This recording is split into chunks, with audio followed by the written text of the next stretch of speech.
Chapter 2 is all about measuring power, right? And in all the elections we've studied so far, we have used the one voter, one vote method. Everyone has an equal say in the outcome. Sometimes, however, we recognize the fact that certain voters should have a greater say over the outcome than others. In this case, we might give that particular voter more than one vote. And this is what we call weighted voting. So where do you see weighted voting used? Electoral college, yeah. We give some states more votes than other states because they have more people in them. Where else might you see weighted voting where some people get more votes than others? Weighted, yeah.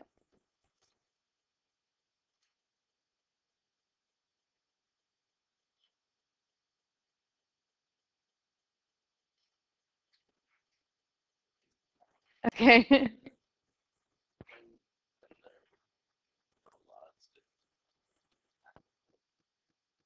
They count it as, I think, 2/3 of a person. Yeah, yeah. That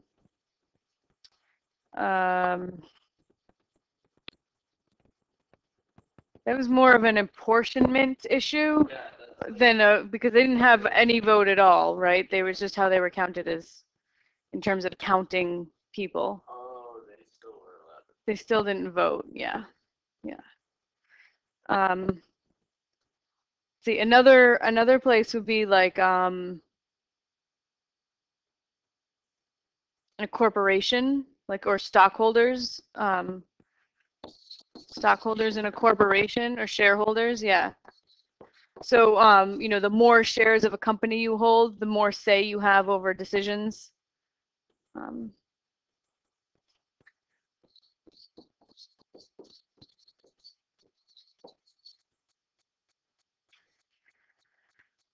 Families, right? Parents have more, their parents' votes count more than their kids' votes, right?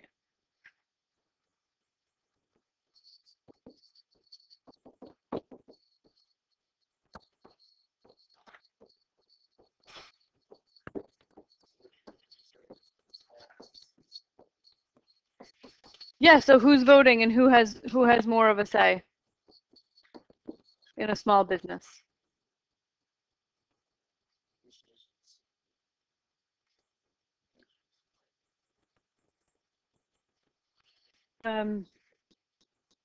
What'd you say? Owners versus. Okay, yeah, yeah, that's great. In a business, labor and management of a business. So there might be, you know, a decision to be made, and everybody votes, but ultimately management gets to make the decision, right? So, so we call that a dictatorship, right? When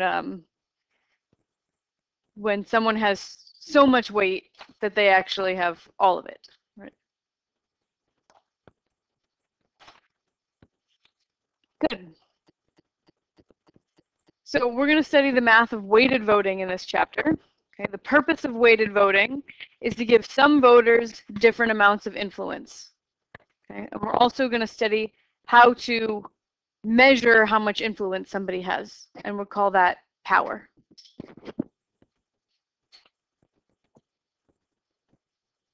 So a weighted voting system is one in which the voters are not necessarily equal in the number of votes they control. We're only going to consider votes on motions, that is yes or no questions. But any vote between two choices could be phrased as a yes or a no. A yes vote would be for candidate A and a no vote would be for candidate B. Any two-choice vote will work.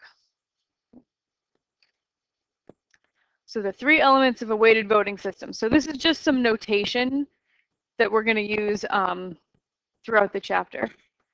So the players, we're going to use N to represent the number of players, and we name them P1, P2, P3 up to Pn. So player 1, player 2, player 3. If there were 10 players, this last one would be player 10. Right. And then weights, W1, W2, W3 up to Wn, are going to represent the weights, or in other words, the number of votes controlled by each player. So W1 is the number of votes player 1 has. W2 is the number of votes player 2 has. And then the quota, which we call Q, is the minimum number of votes required to pass a motion.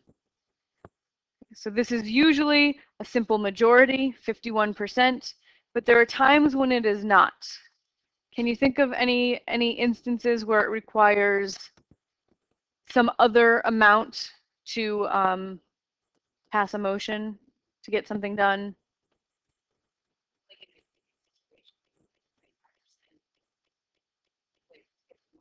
Sure, yeah, unions, like if they have to vote to ratify a contract, often they don't even require a majority because not everybody votes, you know, so a union requires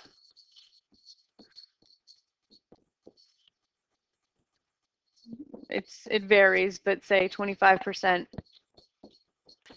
to pass a motion. Okay. Any other instances where you have a percentage other than a simple majority?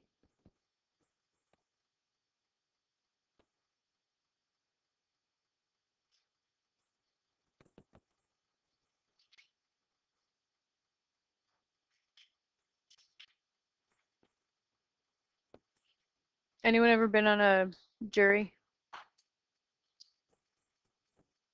What's the requirement to pass a motion in a jury?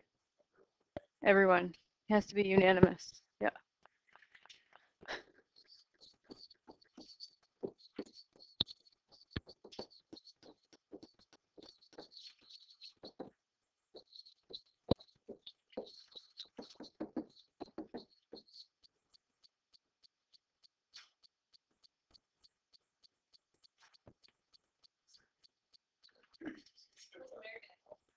American Idol.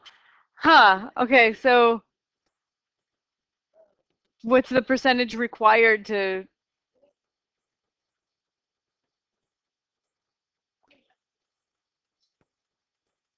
Okay, so there's 4 judges, so does it take 3 to get through to Hollywood? Yeah. So I think, yeah, 75% for the first round of American Idol.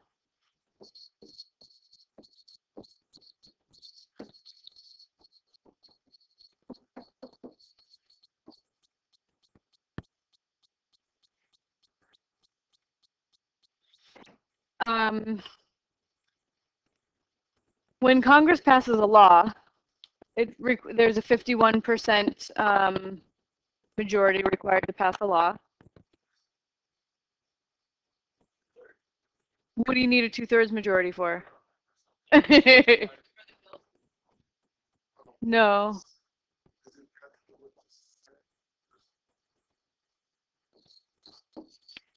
Two-thirds majority is needed.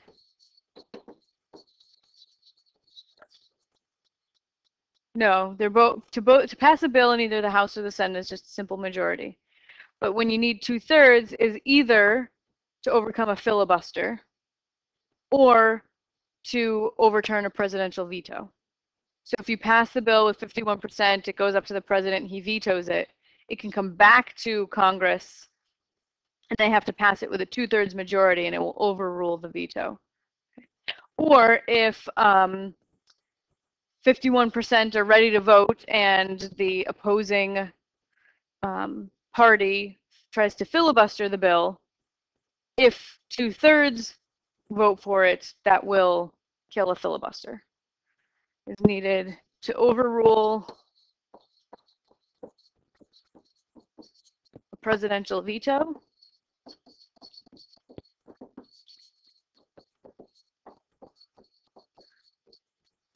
or kill a filibuster. I'm not sure if that's how you spell filibuster. I don't know if it's an F. I think it's an F. Of a filibuster? So if there's a bill that's going to pass, there's a 51% majority is going to vote for it, say say Democrats control the Senate, right? And the Democrats have with a small majority, and they're going to pass this bill that the Republicans really don't want it to pass. A filibuster is when one member of the opposing party stands up on the Senate floor and just talks for as long as they want. You're always allowed this right to just stand up and talk, and that prevents a vote from happening. So there's all kinds of stories about it being used historically. People will get up and read like the phone book, and or just read whatever, read the Constitution, you know, to just prevent a vote from happening. Also, is it in a time frame though? No, that's the thing. They do it. You just go on and on and on and on and on. It can last for days, and eventually the other party has to either wait it out or give up and say, fine, we can't pass this. Even if they have 51%, the other party can block a vote from ever happening.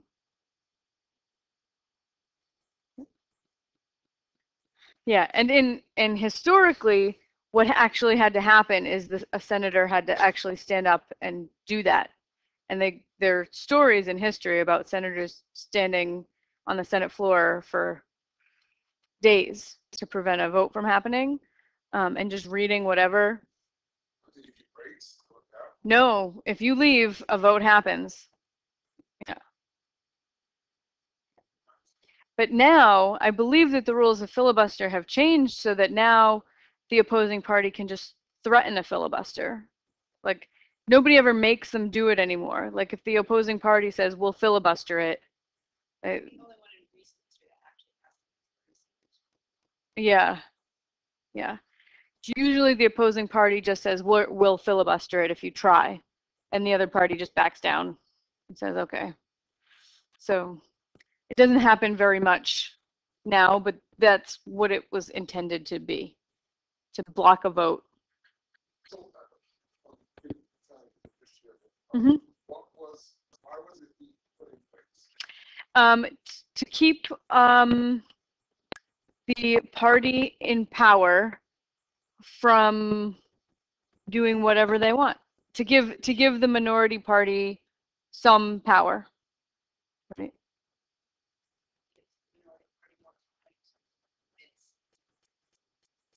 Mm-hmm. Yeah. Yeah, it gives them a way of, when they have a very strong opposition to something, it gives them a way of at least postponing it until they can, you know, strike some kind of compromise or something like that. Right.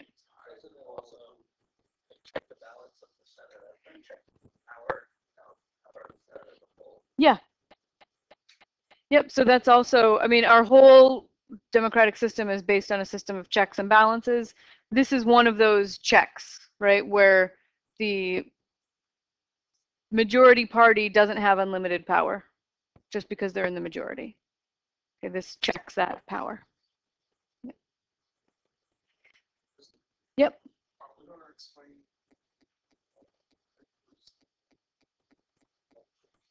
The Electoral College? Yeah, so the Electoral College,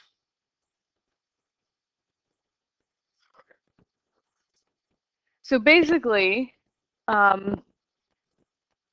states with larger populations get more votes. And then most states, except for I think 2 or 3, do what's called winner take all. So whichever candidate wins the popular vote in that state gets all of the state's electoral votes. So like Rhode Island, and you get as many electoral votes as you have senators in the state. So same thing, more people in your state, you get more senators to, not senators, representatives in the House of Representatives. Every state has 2 senators.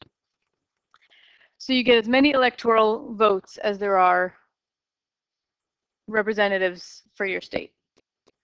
So Rhode Island, I think, has like 2, some small numbers. They get 2 electoral votes. And California has a lot of people, so they have a lot of representatives in Congress, and they get a lot of electoral college votes. So every state has so many votes that they get to use to choose the president. So California or Massachusetts says we go all in for whoever the popular candidate is in that state. They give all of their votes to that candidate.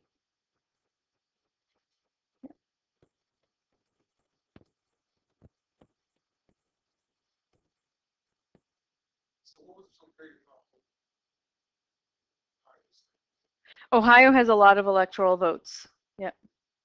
Ohio. So most states have a tradition of which party they vote for. Like Massachusetts, almost always in the presidential election, has all of their electoral votes go to the Democratic candidate. But certain states are sort of on the line, right? And sometimes they go Republican, sometimes they go Democrat, and those are called swing states. And Ohio is one of them, and Florida is one of them. They're swing states, and they have a lot of electoral college votes. So candidates spend a lot of time campaigning there because those votes are sort of up for grab, and there's a lot of them.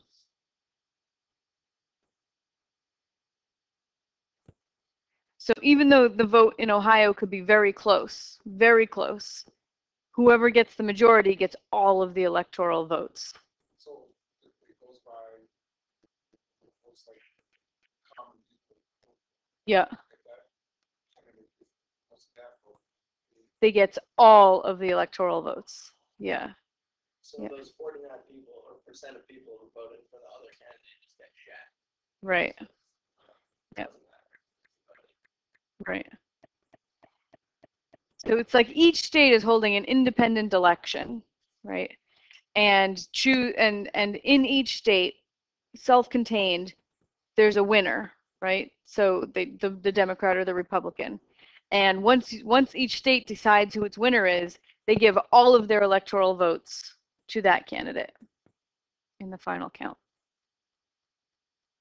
So that's why, you know, on election night, you have the map and they're red and blue, and they keep labeling the states red and blue. It's like each state independently decides who it wants.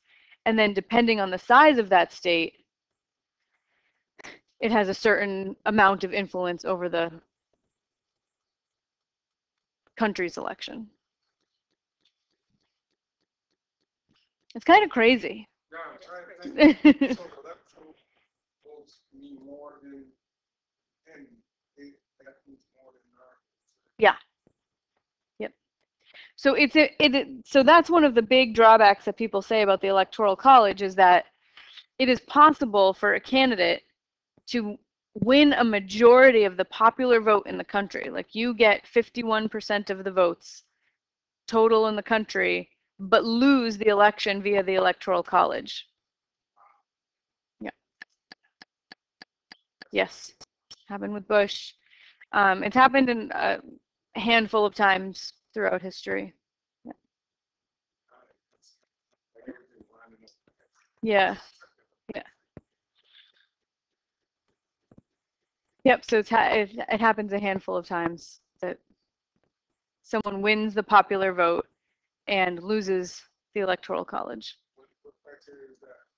The majority criterion can be violated. Yeah. Majority criterion can be violated with the Electoral College system. Yeah. It is kind of crazy. I don't know the entire history of it, but I do know the Electoral College was originally set up because where they were actual people, the electorate, and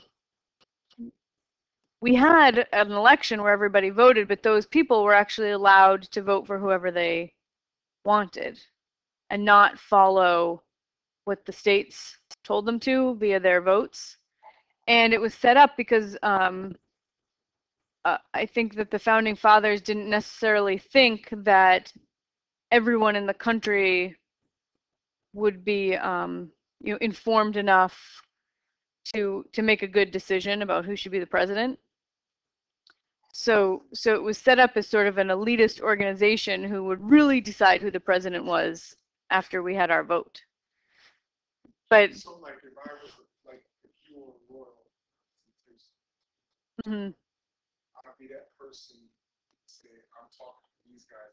These guys. Yes, right. Yeah. Yep. Hmm.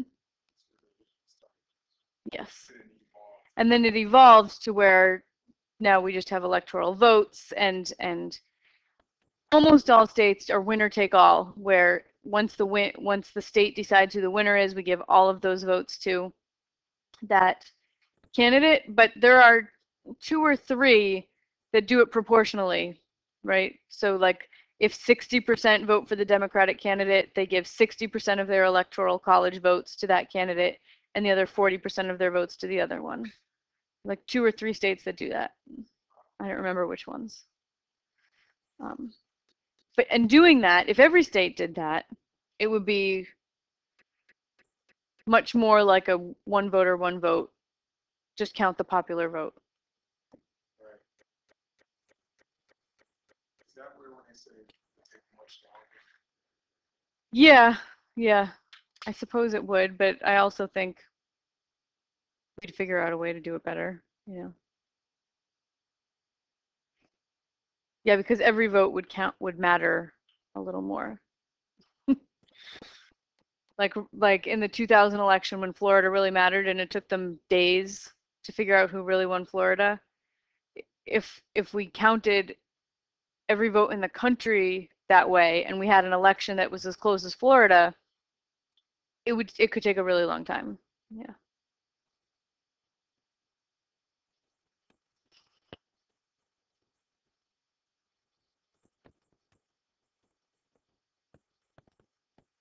Okay, so the Electoral College is a really good example of a weighted voting system, and we'll come back to it in a little bit. So our notation for a weighted voting system, we generally use square brackets, and inside we put the quota first, the number of votes required to pass a motion, and then you put a colon after it, and then you put the weights of each player in descending order. Okay, where you have the player with the most votes, you put their votes first, and then going down. So for example, 4 friends decide to start a company. It's going to take $200,000 of capital to get the business started. Player 1 puts in $80,000, and player 2 puts in $70,000, and player 3 contributes $30,000, and player 4 puts in $20,000. So the friends decide that people who contributed more money should have more of a say in business decisions. So they decide that every $10,000 contributed is going to be 1 vote, gets you 1 vote in all business decisions, and the quota is going to be 2/3 of the total votes. So what is the total number of votes in the partnership? 20. So let's see. Player 1 put in $80,000, which is going to get him 8 votes, right? 1 for every $10,000 you put in. So player 1 has 8 votes. Okay, so we denote that as W1, the weight of player 1. Yep. And then player 2, who put in 70,000, they're going to get 7 votes. 1 vote for every $10,000. Player 3, their weight is 3 votes. And player 4, the weight of player 4 is 2 votes. So when you add up all the votes, 8 plus 7 plus 3 plus 2, you get 20 total votes. So there are 20 votes in this voting system. The quota is 2/3 of the total votes, 14. So we take 2/3 of 20. So you do 2/3 times 20, and you get 13 1/3, but there's no such thing as a piece of a vote, so it takes 14 votes. You're going to have to round up, yeah, because you need 2/3. So 13 would not be enough, so you need 14. 2/3 of 20 is 13 1/3, which means you need 14 votes is the quota. So to pass any business motion, we need 14 of the 20 votes. So using our new notation, we're going to describe this partnership mathematically. Okay, so you start with square brackets. You put the quota first, and the quota is the number of votes needed, which is 14. Number of votes needed to pass a motion, colon. Then you put the weight of each player in descending order. So it's going to go 8, 7, 3, 2. So I have just captured all of the information that was given in that paragraph about the power of each partner in this little tiny mathematical representation. You ever see something like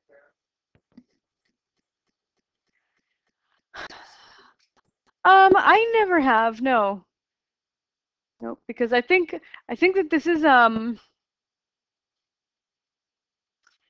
measuring power mathematically is something that people overlook very often, and they look at number of votes for sure, but number of votes does not equal power, as we'll see in a little bit.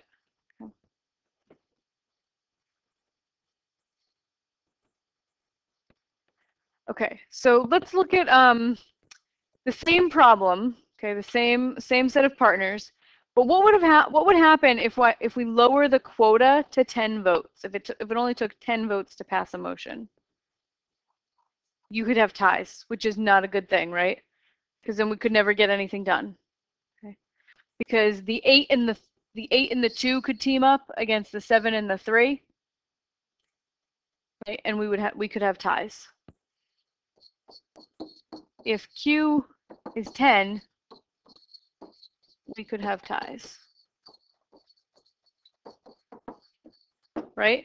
And the quota is the number of votes needed to pass a motion. Right? So if 10 people vote yes and 10 people vote no, what the heck do we do? Right? Ties are not okay in any voting system.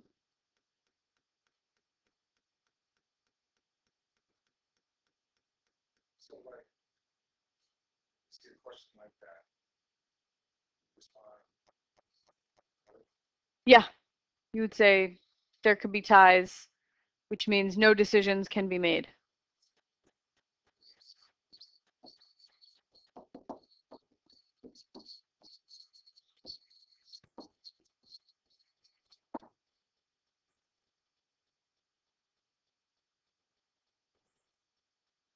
Okay, what if I raised the quota to 21?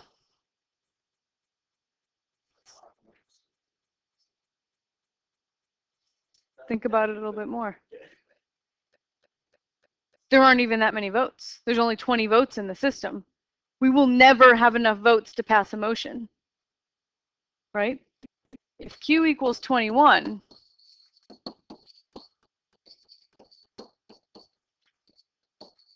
we'll never have enough votes to pass a motion.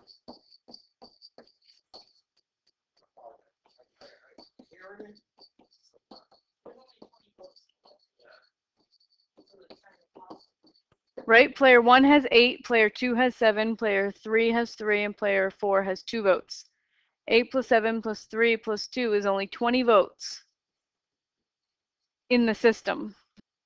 If we set the quota at 21, it takes 21 votes to make a decision. No decisions will ever be made, right? Because we only have 20 votes. Even if everyone voted unanimously, if it takes 21 votes, it doesn't matter. Can't do it. So this example basically set up. Yes. Yes. All right. So this example was set up to show you that the quota has to be more than half, right? Otherwise, you could have ties. So the quota has to be more than the number of votes divided by 2. V stands for total number of votes. But it has to be less than the total number of votes, less than or equal to. Right? You can require a unanimous decision, but you can't require to have more votes than there are. So the quota has to be somewhere between a simple majority and unanimous.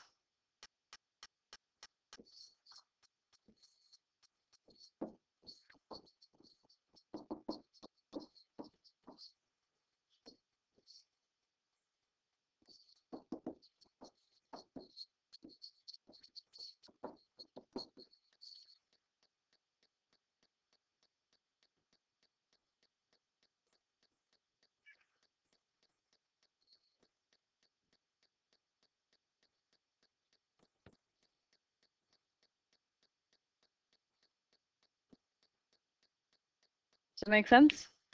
Otherwise, there's no point in the system, right? If you can allow ties, you have no way of making decisions. And if you require more than unanimous, that's impossible. No decisions will ever be made. So when we're setting a quota, keep in mind that it has to be somewhere between 50% and unanimous.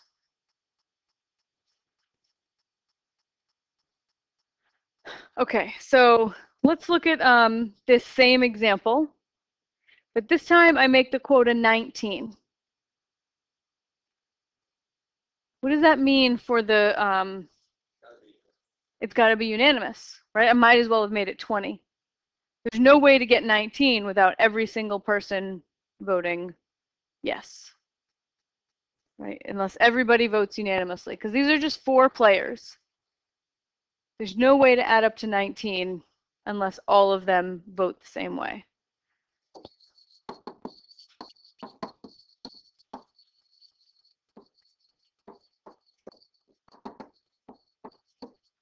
Which means what about the relative power of each player? They're really the same. If anybody decides that they're against it, the other 3 can't team up and pass the motion, right? So really, all 4 have equal power. Everyone is needed equally.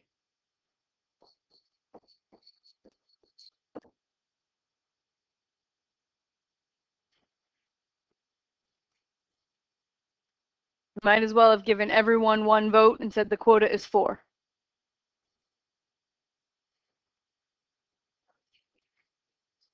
Yeah, so the weights don't necessarily tell you how much power each player has.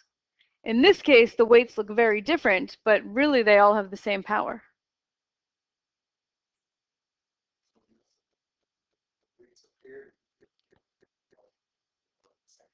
Yep. Yeah, in this example.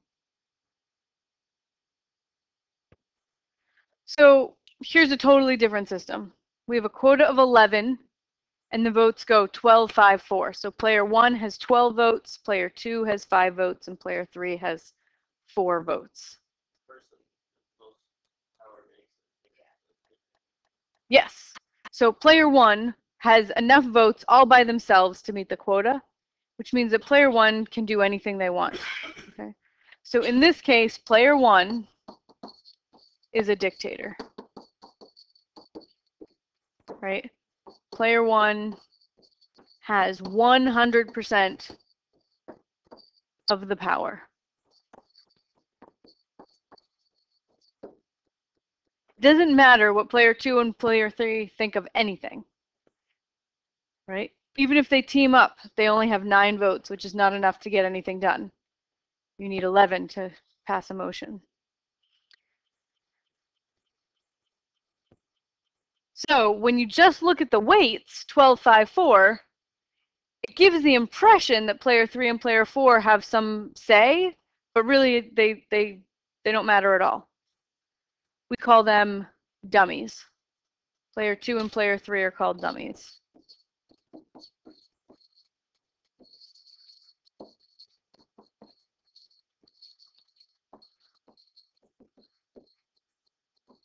Because they have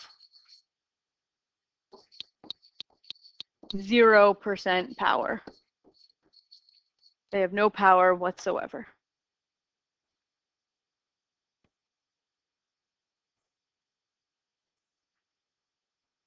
So that's somebody's not following. They did have a process. Yeah. Yeah, they got to vote. So people, without looking very deep, Right. it looks like they have some say, but it's all fake, right?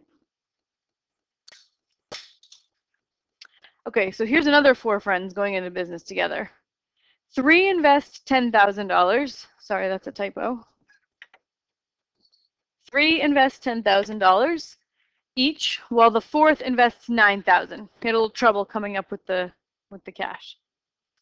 Each 1,000 invested is going to give you 1 vote. Q is set at 75%. So how many votes are there in total? 30.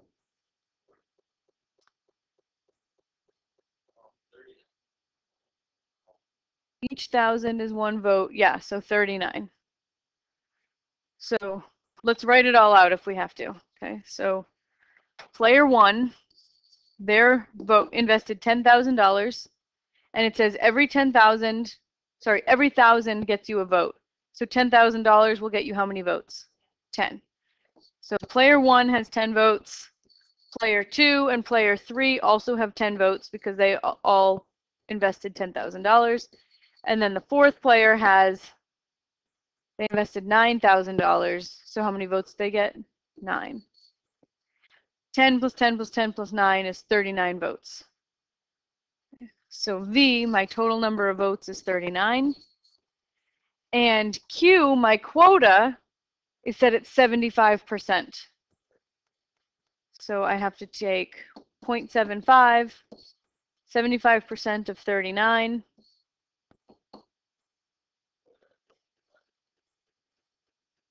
Just 29.25. But so 29 would not be enough. 29 would be smaller than 75%. So I need 30 votes.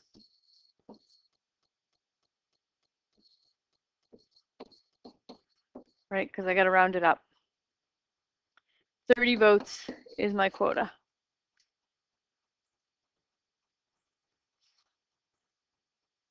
Okay, so now I'm going to set it up using the mathematical notation. Square bracket, the quota, colon, then the votes of each player in descending order. 10, 10, 10, 9.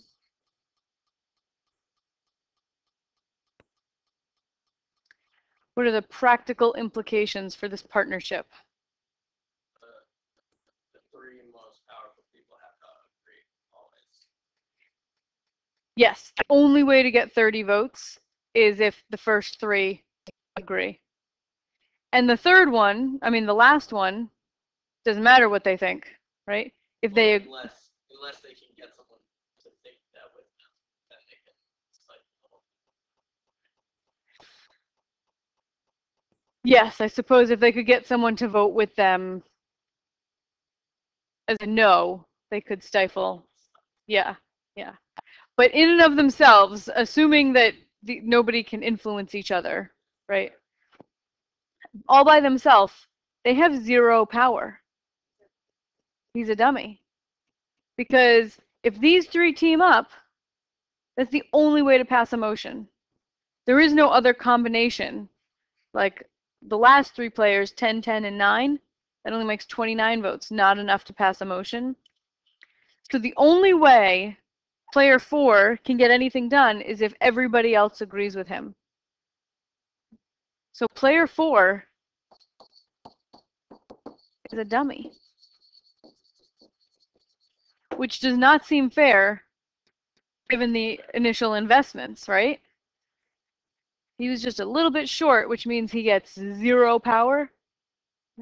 So the votes can look very close. It can look very close amounts of power, but it really turns out that someone has none. So he has an investment, but he has to say. Right, he put in an investment, but he has no say in decisions. Right, whatever the other 3 decide to do is what's going to be done.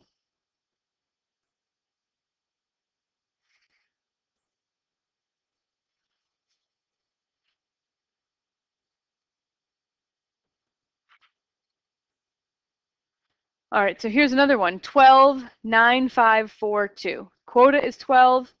Player 1 has 9 votes. Player 2 has 5 votes. Player 3 has 4 votes. And player 4 has 2 votes. So what do we think about this system?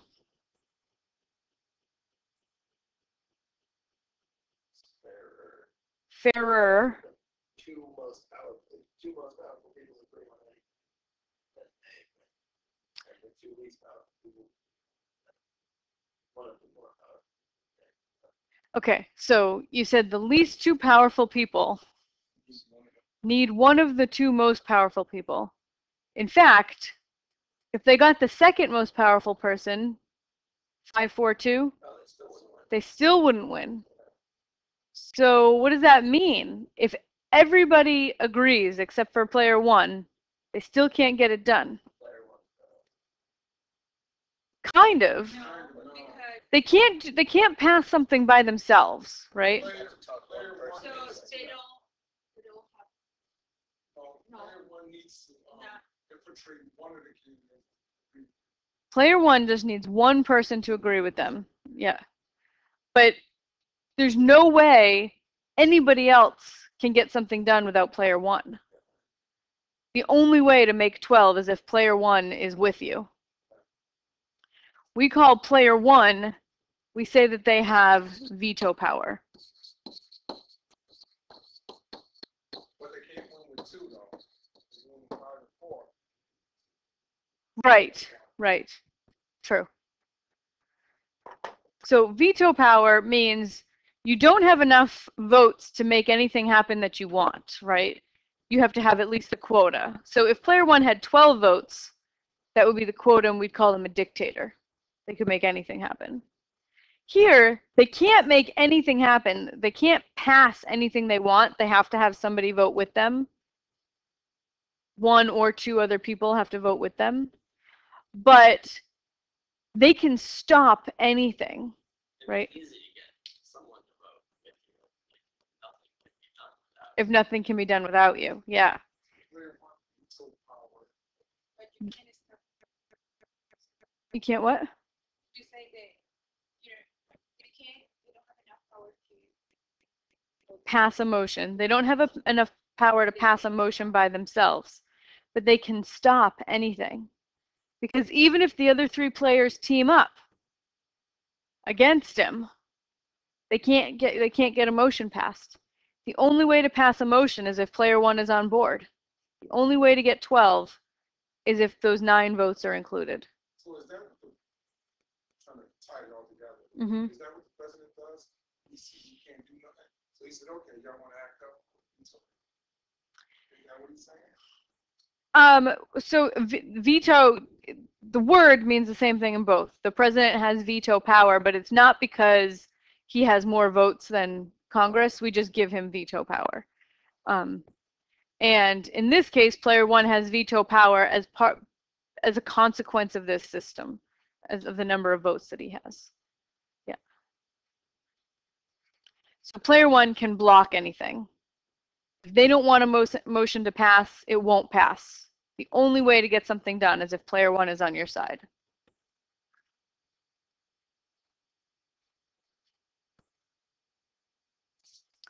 So, some conclusions. Okay. Weights,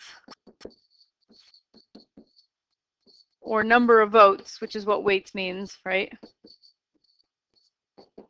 is deceiving.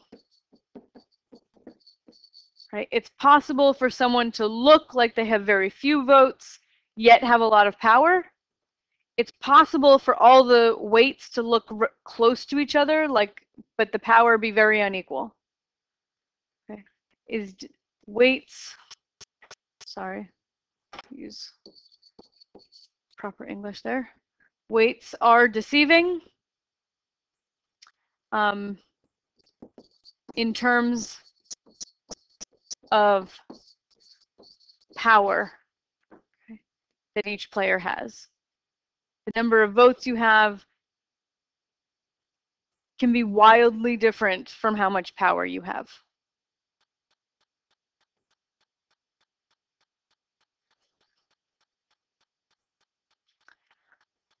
All right, so we're going to talk about one method in the last 15 minutes for calculating power.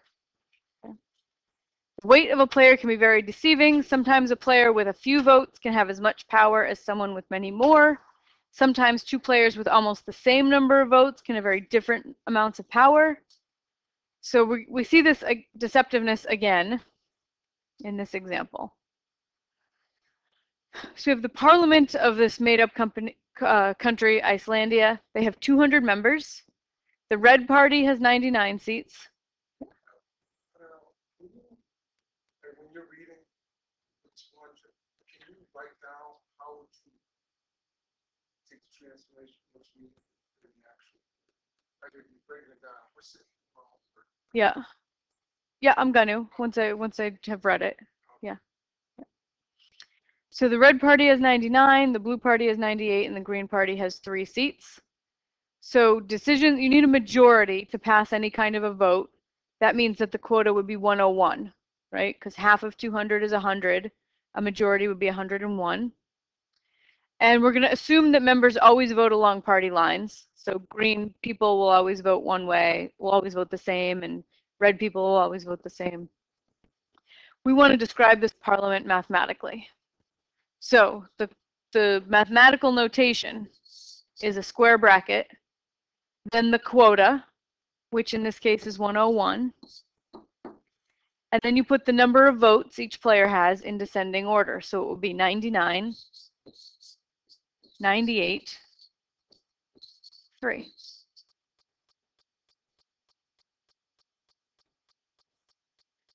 Red, blue, green. All right, so what do you think of this system? What are the practical implications? Just being ready. You did well, Because For 99.98, You did. I only have the challenge of trying to convince them 3 to decide with them. True. They don't need each other. They don't? No, they don't need each other. They all need each other. Everyone needs at least one other player, yeah, to win. So 99, even though they have the most votes, they don't have 101, right? So they need somebody else to agree with them. Either these people, the 98, or these people, the 3. 98 needs either the 3, because 98 and 3 make 101, or the 99. Then they'd have plenty, right? And the 3, they have the fewest votes, but if they can get one other party to agree with them, they can pass a motion. So 3 has just They as much have power as as much 98. power. Yes, so 3 has just as much power as the 98 and the 99. In fact, everyone has equal power in this system.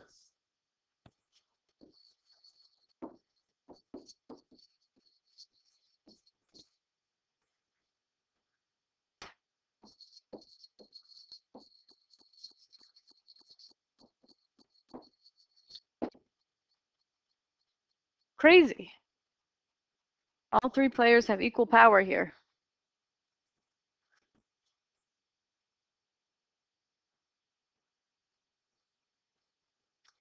Okay, so a little bit of vocabulary associated with weighted voting. A coalition is a set of players who might join forces and vote the same way. We call them a coalition. I sometimes call it a team. Right? No, like the Tea Party and the Republicans sometimes make a coalition. They team up and vote the same way. Yeah. Yeah. Since coalitions are sets of players, we use set notation, which is just a mathematical thing where we put a group of things in curly brackets. So when we're creating teams of players, we list them in between curly brackets. And a coalition that consists of all the players voting together, we call a grand coalition.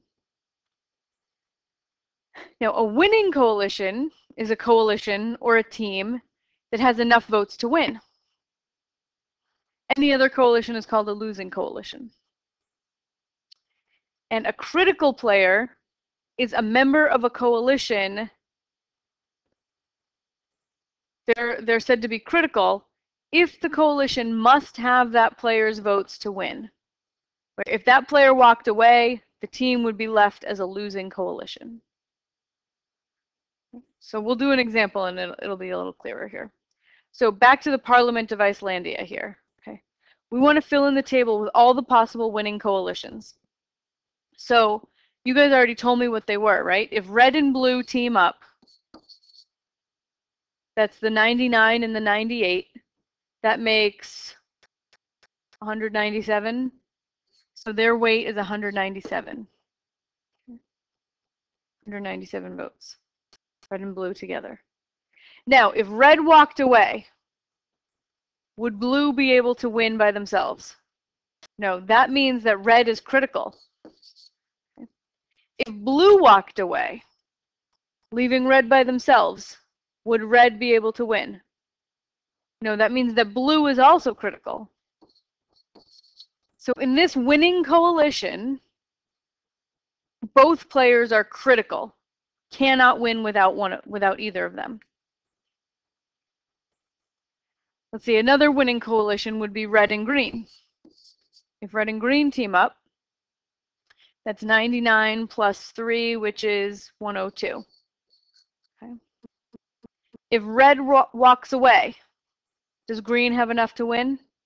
Nope. If green walks away, does red have enough to win? Nope. So they are both critical. They are both absolutely necessary to that coalition to win. Final, and then we have blue and green. Blue-green winning coalition. They have 101 votes. 98 plus 3. If blue left, could green win? If green left, could blue win? So they are both critical. And then the final winning coalition is if all three of them teamed up together.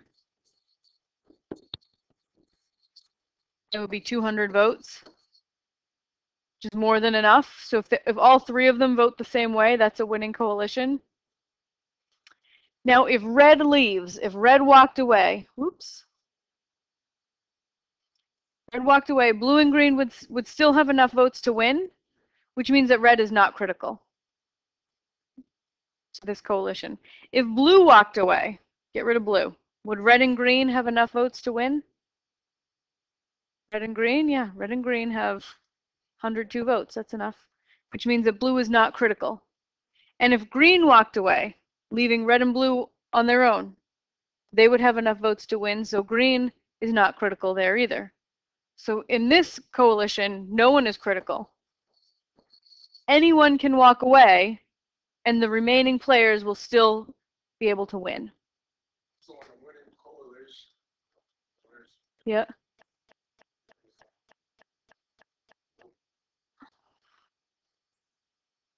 No. All of those that I wrote down there are winning coalitions. The grand coalition. In this case, the Grand Coalition has no critical players. That's not always the case. Yeah. Right. It's just the way the votes are in this case. So the question is, how many times is each of the three parties critical? So let's look at blue. How many times did I write down blue as a critical player in this column? 2.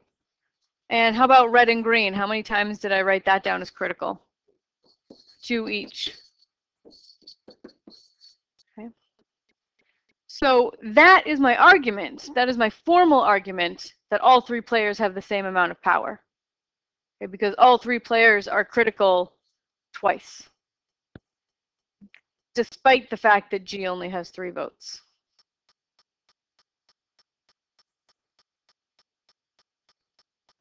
so the second part,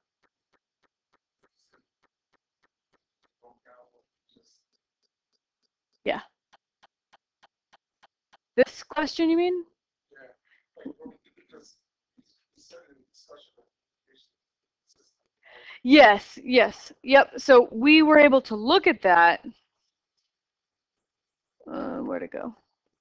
We were able to look at this system and tell immediately that they all have equal power.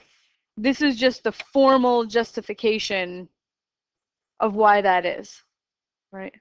Because each player is critical the same number of times. So this is the basis of what we call the Banzhaf power index. Okay, it's based on this one key insight that a player's power comes from how often that player is critical. So in the above example, each player has equal power. So we would say they were each critical twice, right? Red had 2, blue had 2, and green had 2 critical counts out of a total of 6, right? 2 for red, 2 for blue, and 2 for green makes 6 total. So we write power as a percentage, 2 out of 6. Each of these is out of 6 total, which is 1/3. So each player has 1/3 of the power.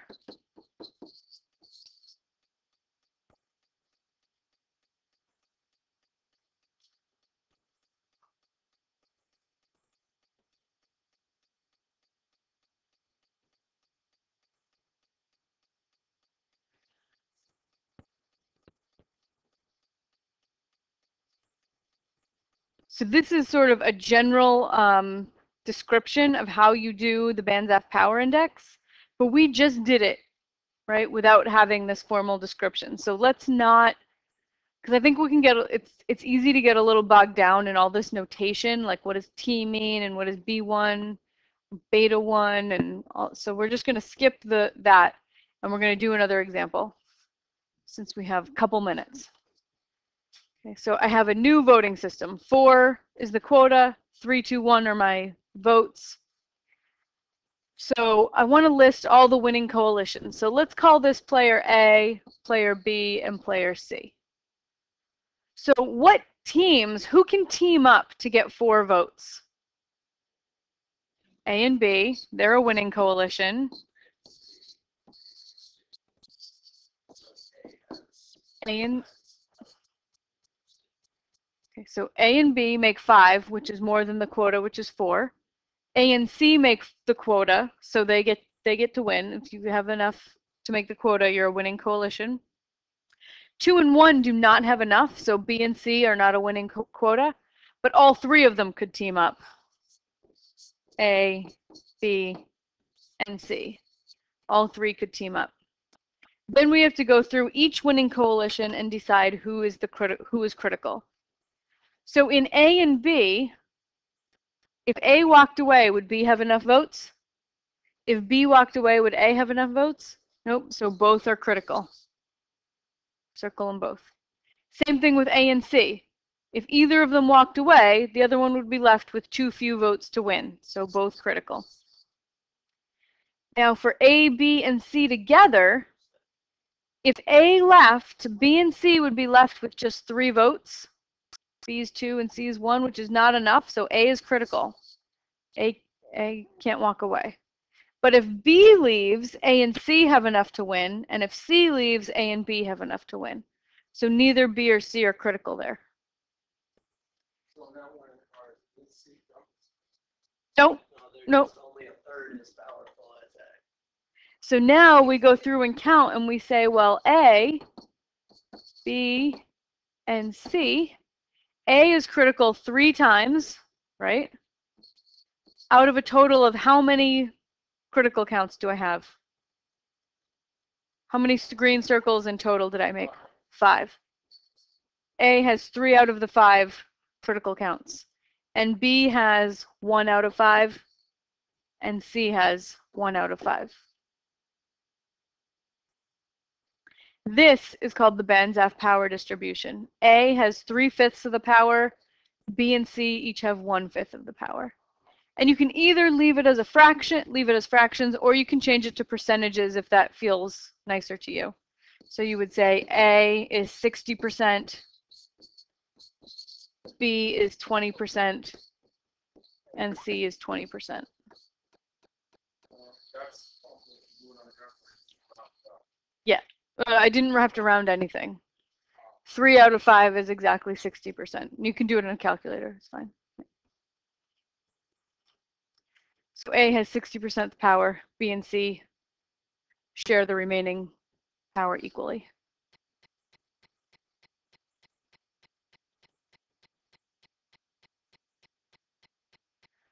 Okay, so we have just a minute left. You could try this problem.